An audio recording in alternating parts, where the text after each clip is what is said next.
নমস্কার। আমি না নববর্ষে ভাবছিলাম কোথায় আড্ডা মারতে যাব, তাই ভাবলাম এর থেকে বেটার আড্ডা আর হতে পারে না। টুটুবাবুর বাড়িতে ওনার সাথে মোহনবাগান নিয়ে গল্প করতে আসা, সাথে মিষ্টি। আপনাদের সবাইকে শুভ নববর্ষ। টুটুবাবু, আপনাকে শুভ নববর্ষ। মোহনবাগানের এই ধরনের সিজন আপনার সাথে গল্প করতে পারা একটা সৌভাগ্যের ব্যাপার। মোহনবাগান আপনার কাছে কি, এটা দিয়ে শুরু করি। মোহনবাগান আমার কাছে তৃতীয় সন্তান আর আমার প্রাণ। এবং তোমার যে বয়স, তুমি আমার মোহনবাগানের সব থেকে যখন উচ্চতা ছিল সেই পিরিয়ডটা তুমি দেখেছো, সুতরাং বুঝতে পারছো আমার কাছে কি, আমার তৃতীয় সন্তান। আপনি মোহনবাগানে এলেন কিভাবে? আমার বাবা মোহনবাগানের মাঠে খেলা দেখতে যেত, তো বাবার হাত ধরে আমি যেতাম এবং গোলপোস্টের পাশে একটা ব্লক ছিল যেখানে কারবালা ট্যাঙ্ক লেগে সবাই বসতো, তো আমি আর অঞ্জন সেখানে বসতাম। সেই থেকে আস্তে আস্তে আস্তে আস্তে তারপরে কি হলো, আমি দেখতাম যে সব খেলায় ইস্ট বেঙ্গল জিতছে আর ইস্ট বেঙ্গল যে প্লেয়ার চাইছে নিয়ে দিচ্ছে। তখন আমি প্রমিস করেছিলাম ব্যবসায় যদি কখনো সফল হই তাহলে প্রথম কাজ হবে ইস্ট বেঙ্গলকে শিক্ষা দেওয়া যে আমরা যা চাইবো আমরা তাই পাবো।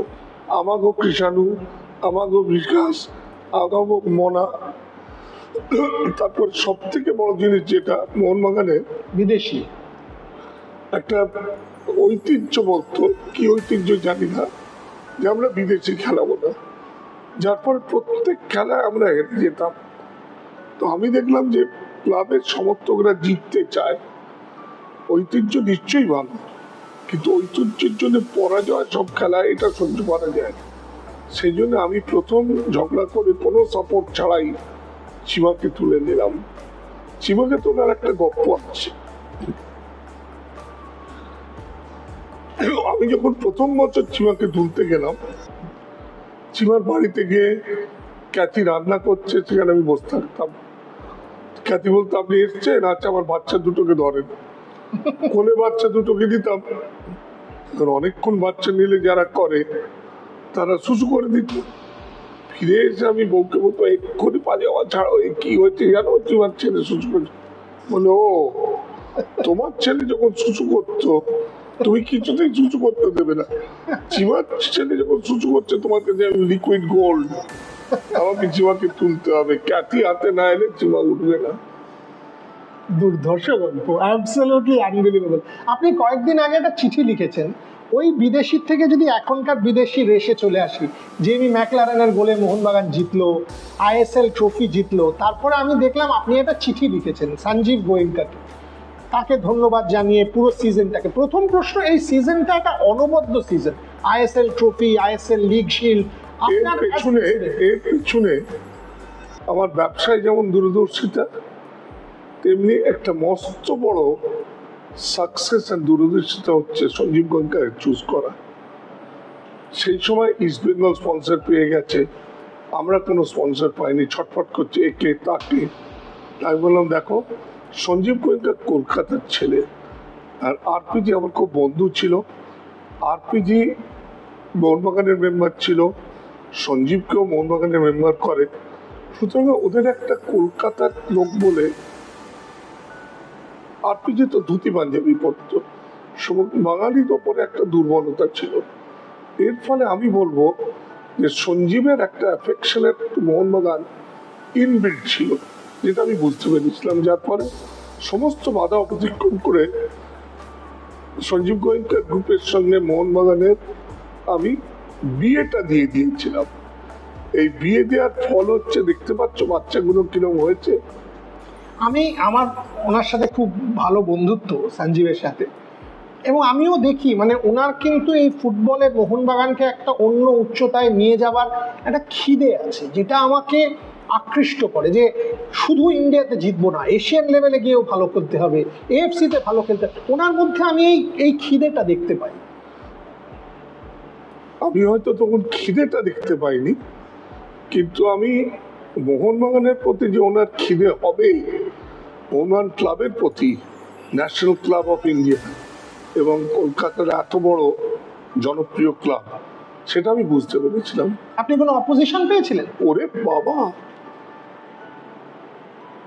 শুধু ময়দান নয়, যারা বয়স্ক লোক, নর্থ ক্যালকাটা, আমি কিছু লোকের নাম করবো না যারা ক্ষমতায় আছে, সেটা দরকার নেই, কিন্তু তার সত্ত্বেও আপনি এই যে ডিসিশনটা নেন, তখন তো আমি হিটলার, মোহনবাগান ক্লাবে আমি হিটলার। চিবা খেলবে, কোনো ঐতিহ্য নয়, খেলবে, বিদেশি খেলবে, তো আমি হিটলার হয়ে এই ডিসিশনটা নিয়েছিলাম। আজকে কিন্তু দেখুন এটা মানতে হবে যে সঞ্জীব গোয়েঙ্কা আসার পরে স্পোর্টস সায়েন্স, অর্থ, প্রফেশনালিজম, এই দেখো আমি তোমার একটা কথা বলি, যখন মিজাম আলিয়া চলে গেল, একটা বছর এলো যখন প্রায় 10-12 কোটি টাকা লাগলো, সেটা আমি ম্যানেজ করে দিয়েছিলাম, কিন্তু পরে আমি দেখলাম এটা যেদিকে যাচ্ছে এটা 50 কোটি টাকার দিক। কারেক্ট। সেটা আমার সামর্থ্যের বাইরে।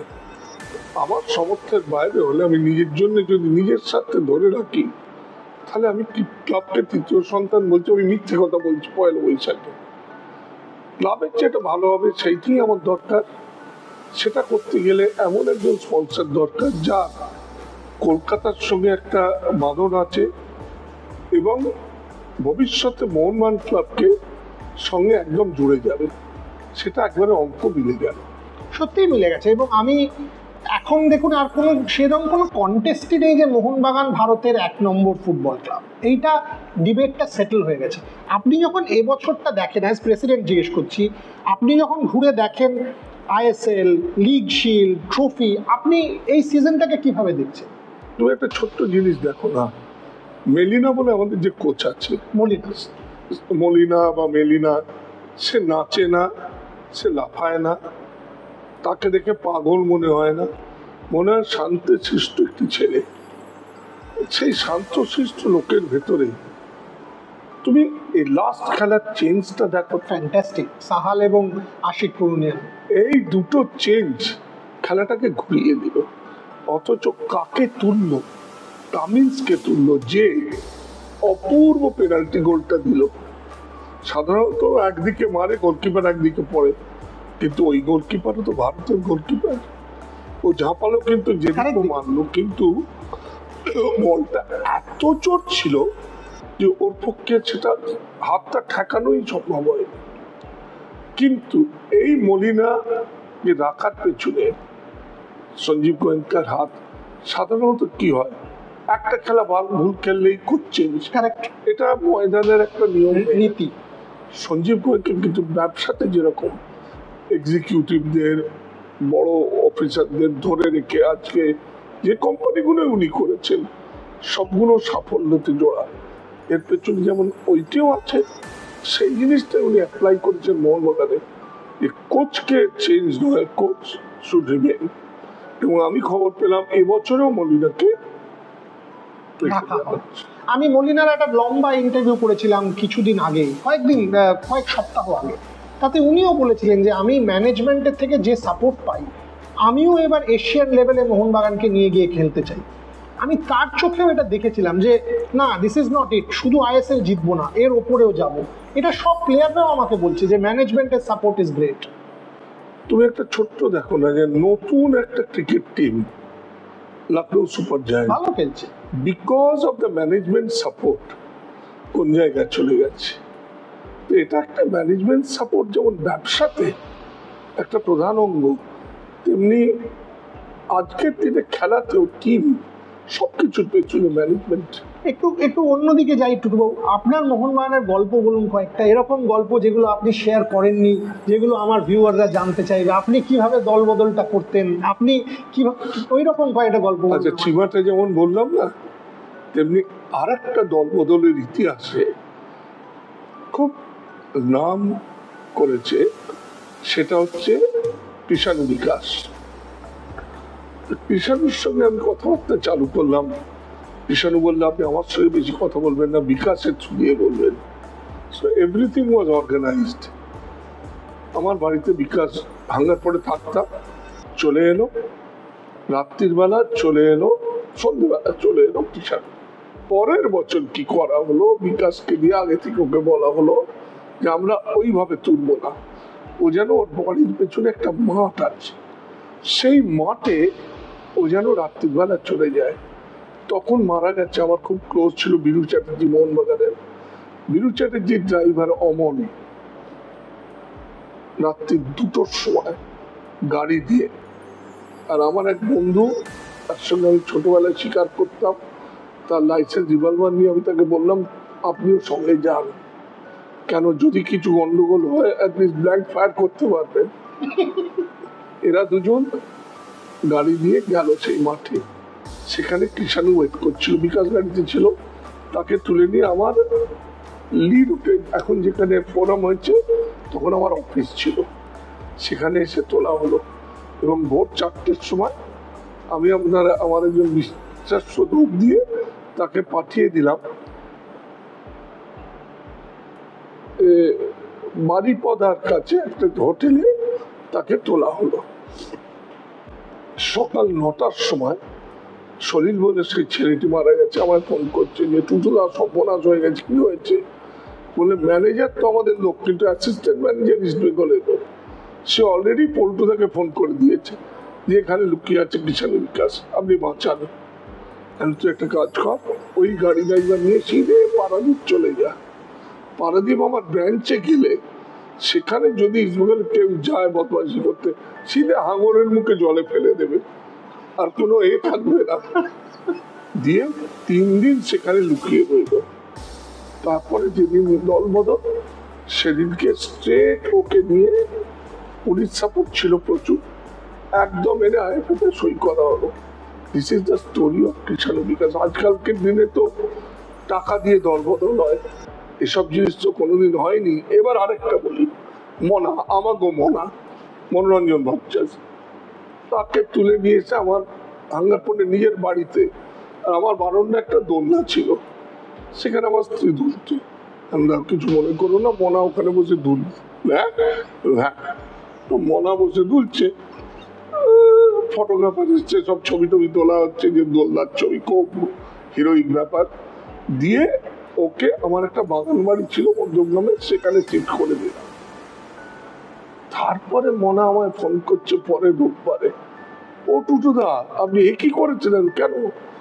এর উল্টো দিকে একটা বাড়ি আছে, সেখানে সোমেন মিত্র, পল্টুদা এরা তাস খেলতে আসে প্রত্যেক রোববার, শনিবার রাত্রে আছে, রোববার থাকে। আর পল্টুদা খবর পেয়ে গেছে যে আমি এখানে আছি, সব মনাজ হয়ে যাবে। আমি গাড়ি দিয়ে তাকে সরিয়ে আমার জোকার বাগান বাড়িতে নিয়ে চলে গেলাম। এই হচ্ছে দলবদলের দু একটা, মানে কি বলবো, ডাকাতি রহস্যের গল্প। আনবিলিভেবল।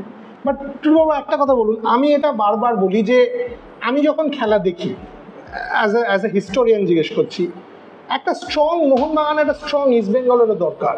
ইস্ট বেঙ্গল ভালো খেলা মানে মোহনবাগানেরও সুবিধা।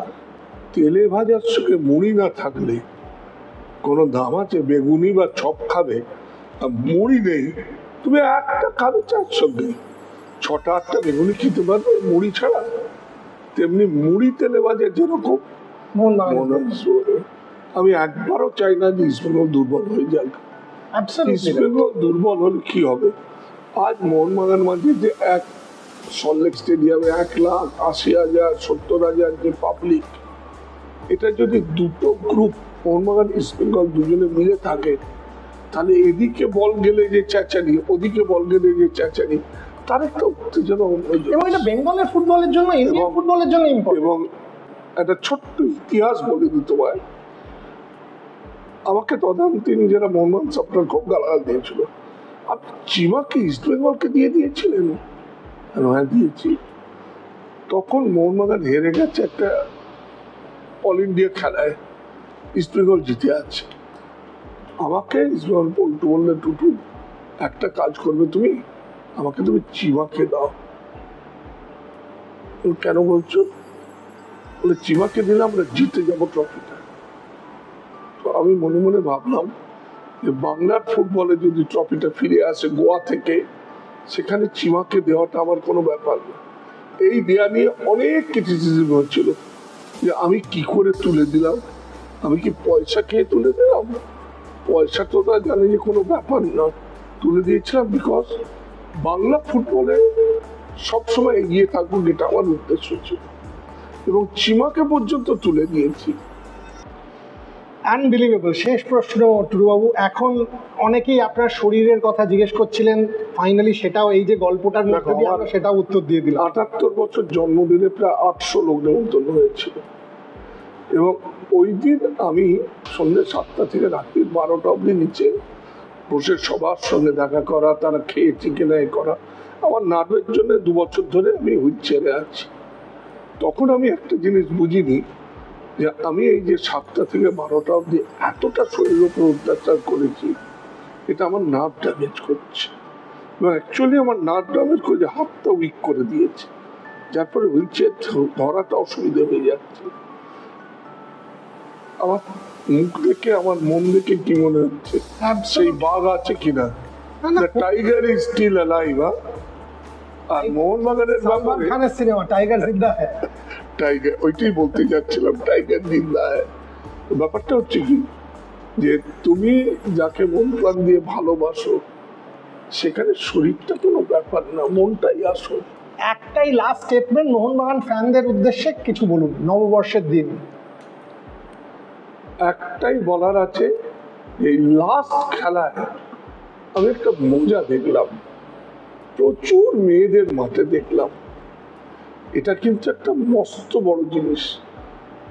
ফুটবল খেলার ভেতরে মধ্যিখানে গালিগালাজটা এমন জায়গায় চলে যাচ্ছিল যে ভদ্র বয়স্ক লোকেরা মাঠে যাচ্ছিল না, কিন্তু এখন দেখলাম একটা ব্যানার টাঙানো হয়েছিল যে আমরা সহনশীলতা, মানে জামশেদপুরে মারা হয়েছিল, তার উত্তর দিয়েছে মোহনবাগান সাপোর্টাররা। মোহনবাগান সাপোর্টাররা সহনশীলতায় বিশ্বাস করে, এটা মস্ত বড় টিপো। আর প্রচুর মেয়ে খেলা দেখতে গেছে। আমি মোহনবাগান সাপোর্টারদের বলবো, তোমরা ন্যাশনাল ক্লাবের যে সাপোর্টার, তার ঐতিহ্য, তার ইজ্জতটা রাখছো যে, এবং লাস্ট খেলায় ওই টিপো আর এই মহিলাদের প্রচুর মেয়েদের মাঠে যাওয়া, এটা যেন আরো বেড়ে যায়, এবং মোহনবাগান ক্লাব যেন নিজের ঐতিহ্য ধরে রাখতে পারে। সঞ্জীব গোয়েঙ্কাকে দিয়েছি যে বাট পোস্টের ভেতরে গোলটা ঢোকানোর ঐতিহ্যটা আমি দেখেছি, তোমরা এবার মনুষ্যত্বর ঐতিহ্যটা ধরে রাখো। আমি অনেক ইন্টারভিউ করি, এটা আমার পেশা। আজকের ইন্টারভিউটা স্পেশাল, কেন সেটা বলার আর প্রয়োজন নেই। আপনাদের সবাইকে শুভ নববর্ষ, ভালো থাকবেন। না, এটা বলিয়া তুমি ঠিক বললে না। তুমি অ্যাজ এ প্রফেশনাল ইন্টারভিউয়ার, তুমি প্রফেশনালি অক্সফোর্ড, ইংল্যান্ড, অনেক জায়গা থেকে পড়াশোনা করেছো, কিন্তু তোমার রক্তে তো 49 আমার ছেলের বয়স। তুমি ওই বয়সে যে মোহনবাগান দেখেছো, টুটু বোসকে দেখেছো, সেটা তো ভুলতে পারবে না। না, এবং আমি মোহনবাগানের র্যাম্পাটে 60 পয়সা 30 পয়সা দিয়ে টিকিট কেটে যেতাম, না পেলে ঘোড়া পুলিশের মার। এই ইন্টারভিউতে সেই ঝাঁজটা, সেই মদের ঝাঁজটা তো আছে, সেটা অন্য ইন্টারভিউতে ঝাঁজটা তুমি পাবে না।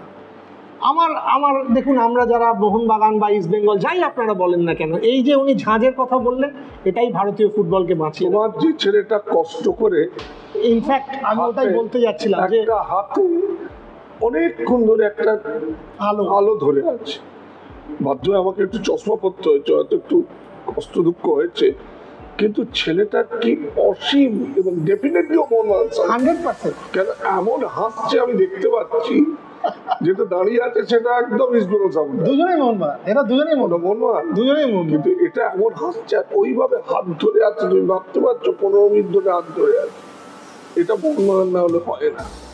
এখানে শেষ করি, আপনারা দেখতে থাকুন। শুভ নববর্ষ। আবার টুটুবাবু, আপনি ভালো থাকুন, আরো ভবিষ্যতে আপনার সাথে গল্প করতে আসবো। ভালো থাকবেন, শুভ নববর্ষ। থ্যাংক ইউ বলিয়া।